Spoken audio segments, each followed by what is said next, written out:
जय हिंद मित्रों। आइए आज हम लोग चलते हैं विज्ञान जगत में। ठीक है, कक्षा 8 का पाठ 3 सूक्ष्म जीव। अब ये वर्ड आखिर है क्या? ठीक है, सूक्ष्म जीव माइक्रो ऑर्गेनाइज्म।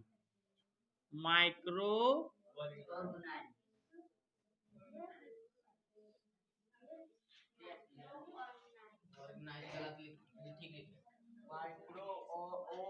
एक छोड़ दिया, माइक्रो ऑर्गेनाइज्म। ठीक है, सूक्ष्म जीव आखिर है क्या? तो ऐसा जीव जिसको हम लोग खुली आंखों से नहीं देख सकते। जैसे हम लोग देख रहे थे कोशिका को भी, उसको खुला आंख से नहीं देख पाते, लेकिन अगर उसका संख्या बहुत ज्यादा बढ़ जाता है, जैसे कोई भी सूक्ष्म जीव है, जैसे जीवाणु, इसमें हम लोग प्रकार दिया हुआ यहाँ सूक्ष्म जीव का। ठीक है, सूक्ष्म जीव का यहाँ पर प्रकार दिया हुआ, पहला था जीवाणु, कवक, प्रोटोजोआ, शैवाल। इन लोग को उदाहरण भी दिया हुआ है। जीवाणु का नाम अगर पूछा जाए तो स्पाइरल और छड़नुमा बता सकते हैं।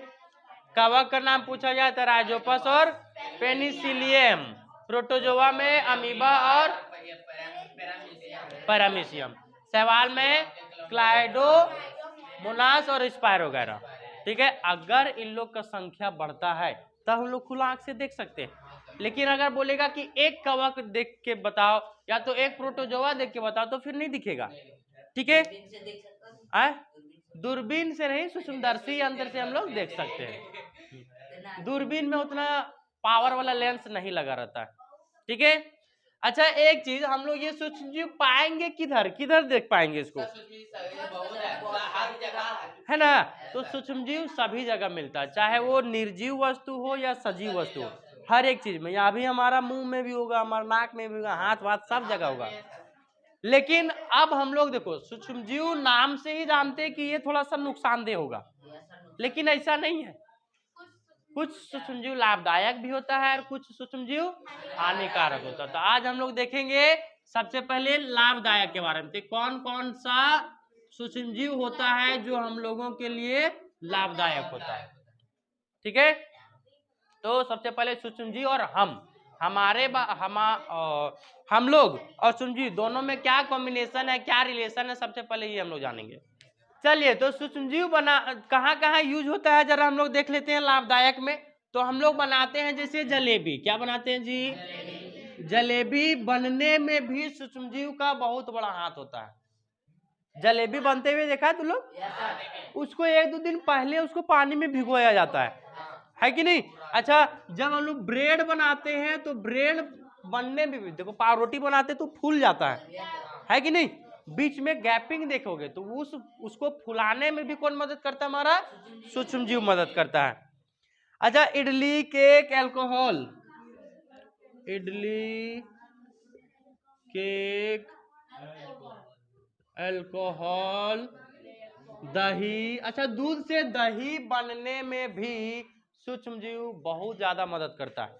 जब तक सूक्ष्म जीव अपना संख्या को उसमें बढ़ाएगा नहीं तब तक वो दही बनेगा नहीं। अच्छा, तुम लोग देखा होगा मम्मी लोग को कि जब उन लोग दूध रखी है तो उसमें पुराना वाला दही डाल देते उसमें, है ना?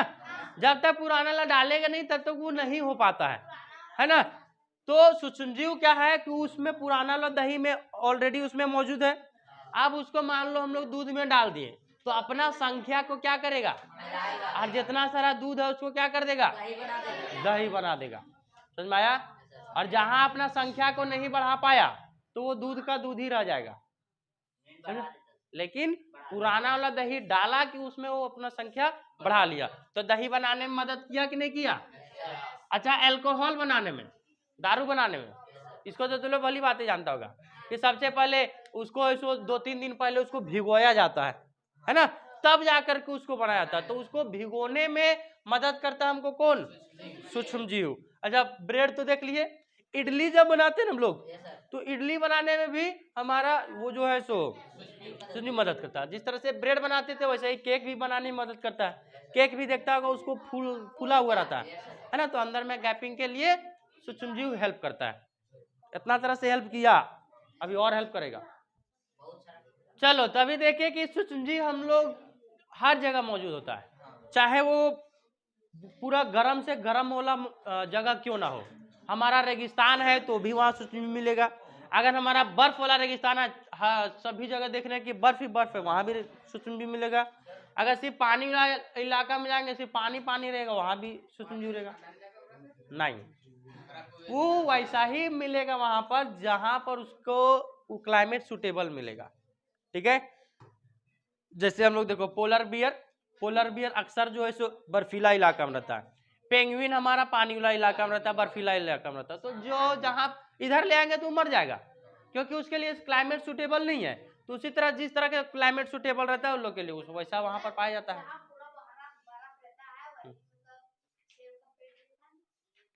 ऐसा जरूरी नहीं है, बस उसको ठंडा वाला प्रदेश चाहिए। जिस तरह से अभी मौसम कर दिया, इसी तरह अगर सालों भर रह जाए तो वहां पर सेब आराम से उगा सकता तुम। जिस तरह से अभी जम्मू कश्मीर चल जाओ, उत्तराखंड चल जाओ, इस सब इलाका में सेब ज्यादा उपजता है, क्योंकि सालों भर यहाँ पर ठंडा रहता है। गर्मी में भी हल्का हल्का गर्मी रहता है, बाकी सुहाना मौसम रहता है गर्मी में। ठंडा में तो ठंडा भरपूर रहता है। हाँ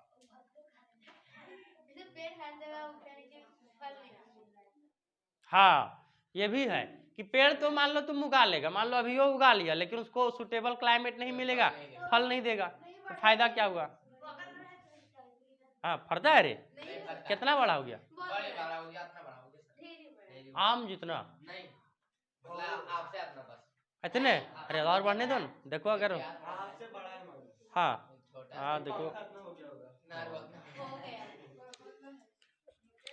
चलो आगे देखते हैं हम लोग। बोलता है घोल में, अच्छा चीनी से भी हम लोग अल्कोहल बना सकते हैं।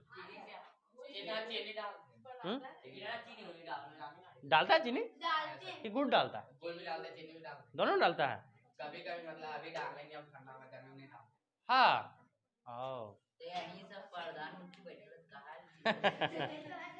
छोड़ दो का हमसे ज्यादा तो इन लोग जानता है।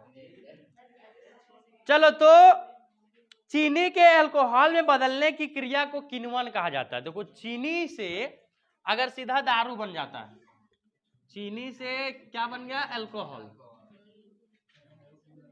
दारू नहीं कह देना अल्कोहल कहा जाता है।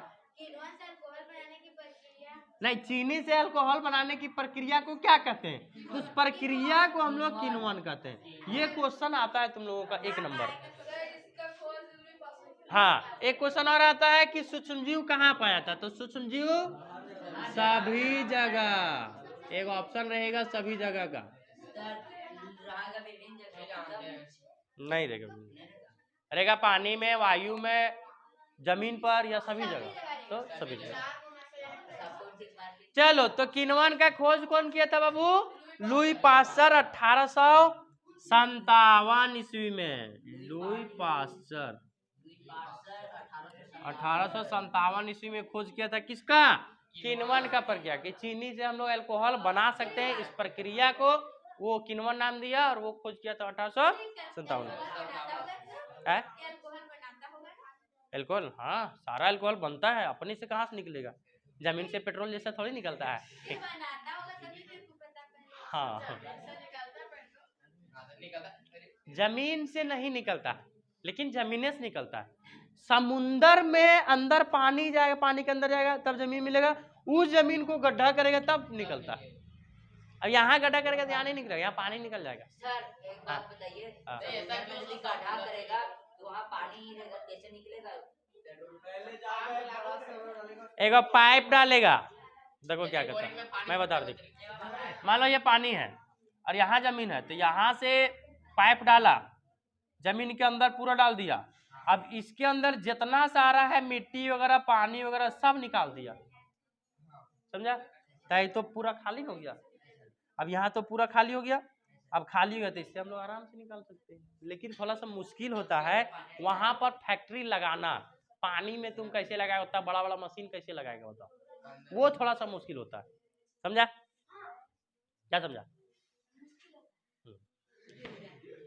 चलो तो कभी कभी हम लोग क्या करते हैं कि सूक्ष्मजीव को हम लोग औषधि के रूप में भी यूज करते हैं। औषधि मतलब दवा के रूप में भी डॉक्टर सलाह देता है। जैसे देख लो कि कई बार बीमार पड़ने पर डॉक्टर हमें एंटीबायोटिक का दवा देता है, देता है ना, जिसको हम लोग हिंदी में प्रतिजैविक कहते हैं। क्या कहते हैं?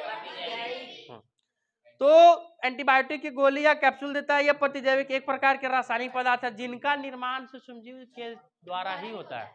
जो एंटीबायोटिक होता है किसके द्वारा बनाया जाता है? सूक्ष्मजीव के द्वारा। आजकल जीवाणु और कवक से बड़े पैमाने पर एंटीबायोटिक का निर्माण हो रहा है, जैसे स्ट्रेप्टोमाइसिन, टेट्रासाइक्लिन और एरिथ्रोमाइसिन। देखो ये दवा का नाम है, क्या क्या बताएं?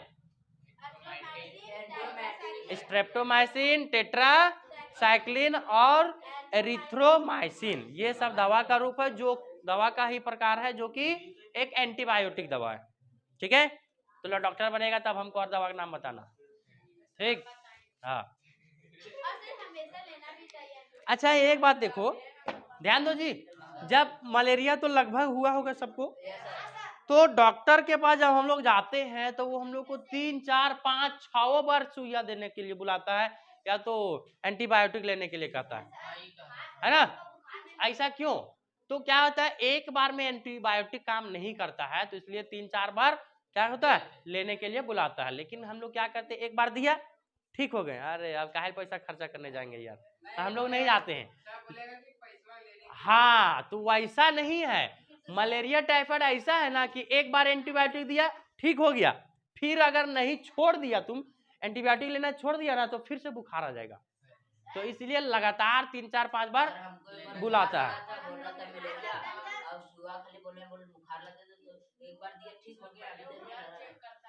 तो बुखार लगा होगा, नहीं होगा मलेरिया। मलेरिया होगा तो तुमको 2-3 एंटीबायोटिक लेना ही पड़ेगा ना। तो इसलिए जितना भी खुराक डॉक्टर बोलता है कि नहीं 3 खुराक लो या 4 खुराक लो, उसको लेना चाहिए, समझा? चलो आगे देखते हम लोग। तो 1928 ईस्वी में अलेक्जेंडर फ्लेमिंग ने एक ऐसे जीवाणु की खोज की थी जो ब्रेड मोल्ड को खत्म कर देता है। उनका नाम पेनिसिलिन दे दिया। विश्व का पहला प्रतिजैविक था, पहला एंटीबायोटिक जो था प्रतिजैविक, दुनिया का पहला प्रतिजैविक जो था वो था हमारा पेनिसिलिन। और इसका खोज कब किया गया था? 1945। अरे 28 में खोज किया था रे, 45 में इसको इसके लिए नोबेल पुरस्कार दिया गया था, समझा? इसको खोज किया था अलेक्जेंडर फ्लेमिंग ने। कौन खोज किया था? अच्छा तू लोग टीका लिया? टीका, ये टीका, हाँ ये वाला टीका नहीं, जो पोलियो उलियो वाला जो टीका देता है तो, हाँ अक्सर बच्चों का देखता होगा इधर में या जांग वांग में कहीं भी निशान देखेगा। ठीक है, मेरा नहीं है रे, पता नहीं हमको दिलाया गया था कि नहीं दिलाया गया था, तभी हम बार बार बीमार पड़ जाते हैं। चलो देखो, तो आपने छोटे बच्चों का टीकाकरण के बारे में सुना होगा। क्या है? टीकाकरण के बारे में आपने भी कई बार टीकाकरण केंद्र पर टीके लगवाए होंगे, टीका मंदिर में जाकर के लगाए होंगे।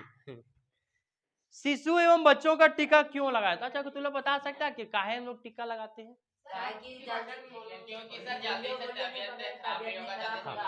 एक तरह का ये प्रतिजैविक होता है। क्या होता है?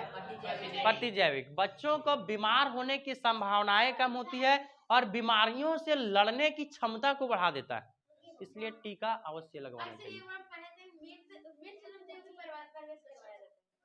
हाँ ये भी है। देखो, सूक्ष्मजीव से उत्पन्न रोगों से हमेशा लड़ने के लिए तैयार रहने हेतु शरीर में मृत सूक्ष्मजीव प्रवेश कराया जाता है। ये जो होता है ना प्रतिजैविक, मृत रहता है। ठीक है, ये मृत सूक्ष्मजीव हमारे शरीर में प्रवेश करने पर हमारे शरीर में रोगों से लड़ने हेतु प्रतिरक्षी उत्पन्न करते हैं। मतलब एक सिक्योरिटी गार्ड भेजा जाता है हम लोगों के लिए, समझा, जो कि बीमारी से सुरक्षा करवाता है हम लोग को। अच्छा, क्योंकि हमारे शरीर को यह स्मरण हो जाता है कि वह उन्हीं सूक्ष्मजीव के शरीर में पुनः प्रवेश करने पर किस प्रकार उनसे लड़े। देखो, पीलिया का टीका लगता है, टीबी का टीका लगता है, चेचक का लगता है, मस्तिष्क ज्वर का लगता है। ये सब अनेक बीमारी ऐसा होता है जिसका रोकथाम के लिए हम लोग को टीका लगवाया जाता है। अच्छा, तू लोग पोलियो का ड्रॉप पिया होगा, उसका स्वाद मजा आता था कि नहीं? थोड़ा सा कड़वा लगता है लेकिन मजा आ जाता है। वो टेस्ट अब कहाँ मिलेगा? पहले मिलता था, मिलता था पहले, वो जीवित हो जाता है, फिर बॉडी में जाने के बाद वो फिर से जीवित हो जाता है। अभी मैं बताया, जब टीका लगवाया जाता है तो वो मृत को शिकार रहता है, लेकिन जब बॉडी में जाने के बाद वो फिर जीवित हो जाता है।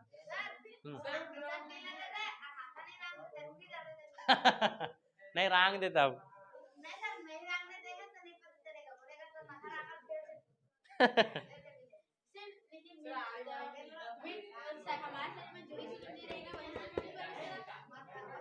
नहीं, मतलब टीबी वाला सूक्ष्म जीव, टीबी का जो प्रतिजैविक बनाया गया वो सूक्ष्म जीव। अब मान लो पोलियो वाला ड्रॉप है, उसमें पोलियो वाला ड्रॉप में भी प्रतिजैविक ही रहता है, ठीक है, भले इंजेक्शन के माध्यम से नहीं, लेकिन लिक्विड फॉर्म में उसको पहुंचा दिया।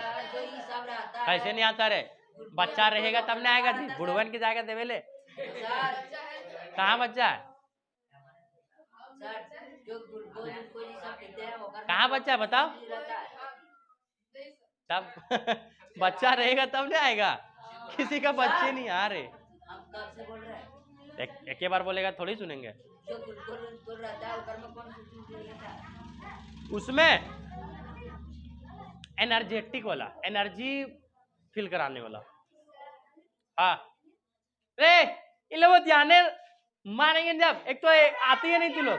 चलो आगे, सूक्ष्मजीव का अभी तक हम लोग लाभ पढ़ रहे थे, एक लाभ जरा और देख लेते हैं कि वो हम लोगों का कृषि क्षेत्र में भी लाभदायक होता है।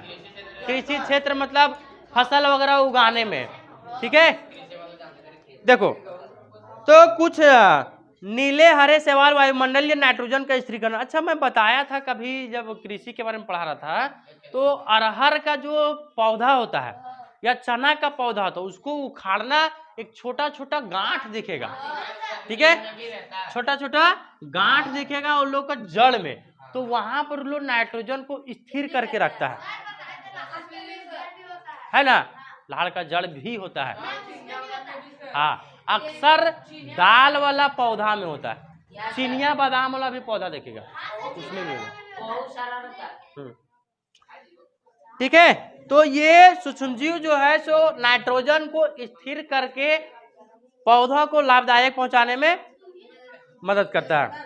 अच्छा, और तो लोग देखा होगा कुछ सूक्ष्मजीव जैसे बायो फर्टिलाइजर, जो हम लोग खाद खरीदते हैं बाजार से, उसको बनाने में भी यूज होता है सूक्ष्मजीव।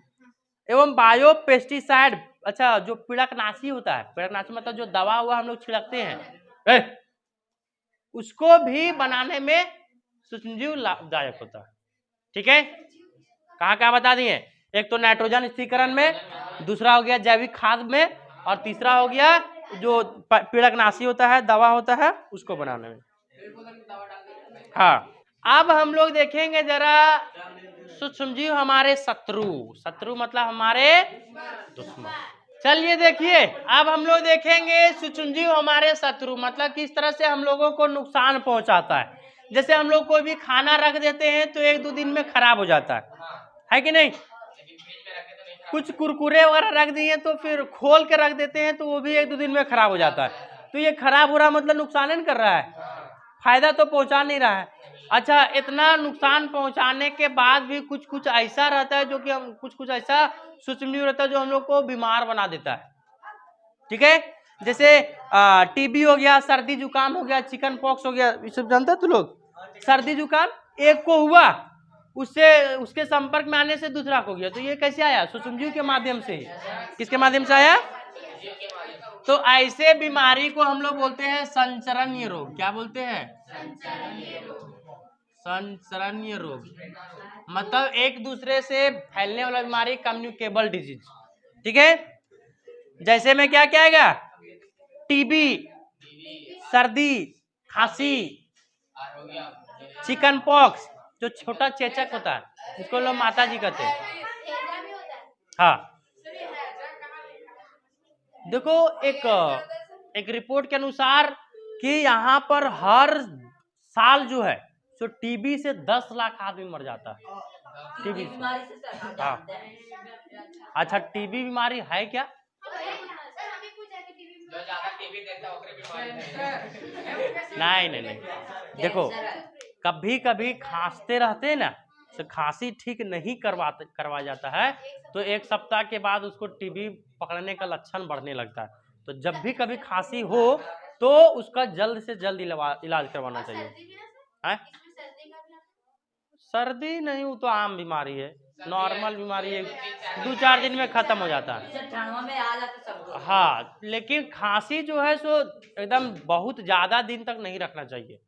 देखता है एकदम लगातार खांस रहा है तो खांस रहा, महीना 2 महीना हो गया तो फिर उसको टीबी पकड़ लेता है। हाँ, तो अभी बताएं, हर साल जो है सो टीबी से 10 लाख आदमी मरता है। देखो टीबी का फुल फॉर्म है ट्यूबरक्यूलोसिस। चलो आगे है, कुछ रोग वाहक जीव भी होता है। ये तो संचरण रोग एक आदमी से दूसरे आदमी में फैलता है, लेकिन अब हम लोग बोलते हैं कि कोई एक जीव से आदमी में फैलेगा, कोई एक जीव से, जिसको बोलते हैं हम लोग रोग वाहक जीव। क्या बोलते हैं जी? रोग वाहक जीव। जैसे देखो मच्छर से मलेरिया फैल रहा है ना, मच्छर से, या तो कोई कीट हो गया, जंतु हो गया, घरेलू मक्खी हो गया, मच्छर हो गया, ये सब रोगवाहक ज्यादा होता है। मक्खी एक नॉर्मल चीज हम लोग देखते हैं, लेकिन सबसे ज्यादा बीमारी फैलाने वाला जो हमारा जीव है वही है मक्खी। समझ में आया? तो कभी भी हम लोगों को जो स्ट्रीट फूड होता है, जो सड़क पर बिकता है सामान, समोसा जलेबी वगैरह, वो सब कभी खाना नहीं चाहिए यार। खाना चाहिए तो गर्मा गर्म वहीं सामने निकलवा, उसके बाद खाओ। ढका हुआ खाना चाहिए, हम लोग उसी तरह खाते हैं। ठंडा वाला कभी नहीं खाना। उसमें कितना सारा मक्खी मच्छर बैठा, कितना बीमारी गया, खाएगा तुरंत बीमार, ज्यादा दिन लगेगा भी नहीं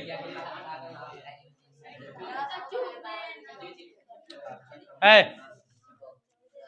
चलो तो यहाँ पर कुछ बीमारी का दिया है नाम, जैसे क्षय रोग हो गया, खसरा हो गया, चिकन पॉक्स हो गया, पोलियो हो गया, हैजा, टाइफाइड, मलेरिया, ये सब सारा किसके वजह से होता है? सूक्ष्म जीवों के वजह से, हानिकारक सूक्ष्म जीवों की वजह से। ठीक है,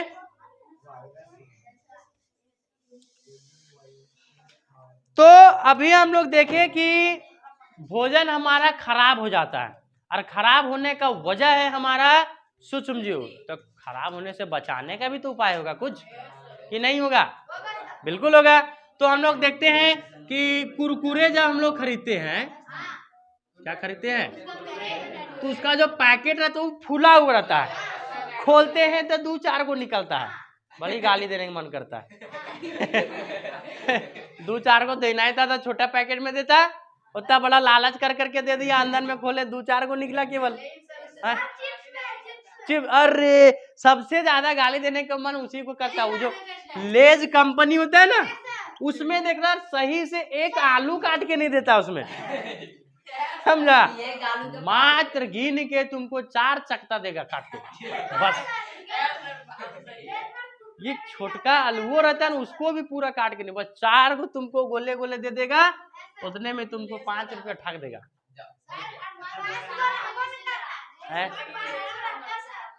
ठीक है, तो इसमें फूलने, देखो इसमें फूला हुआ रहता है, फुलाने का रीजन है कि इसमें नाइट्रोजन गैस भरा हुआ रहता है, और वो गैस क्या करता है, उसको खराब होने से बचाता है। अब देखो कुरकुरे कितना दिन पहले बनता है और कितना दिन के बाद हम तक पहुंचता है तब खाते हैं हम लोग, तो उतना दिन में तो खराब नहीं हो जाएगा, इसीलिए उसमें क्या करता है।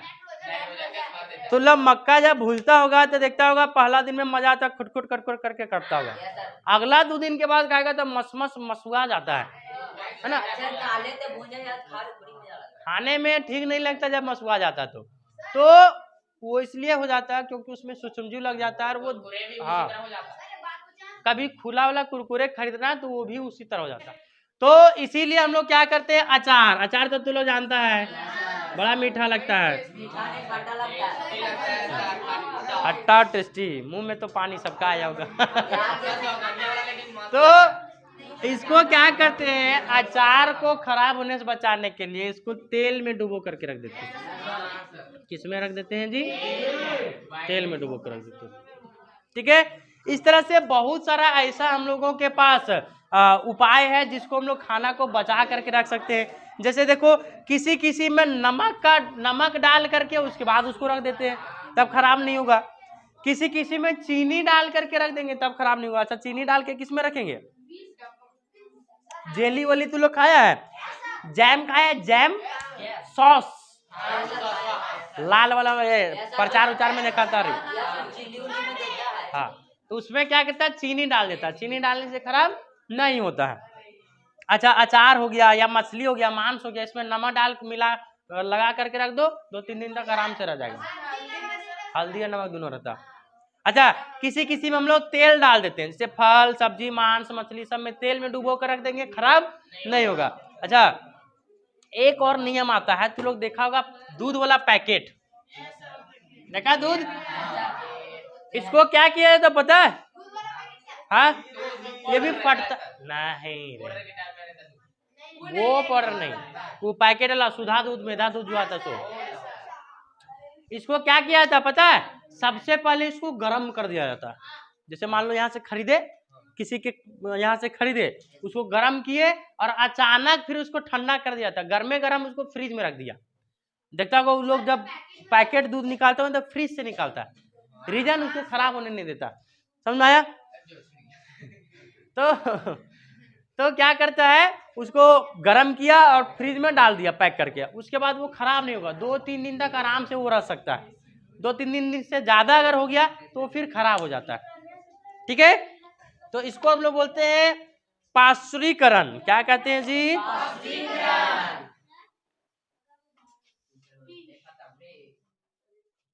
चलो।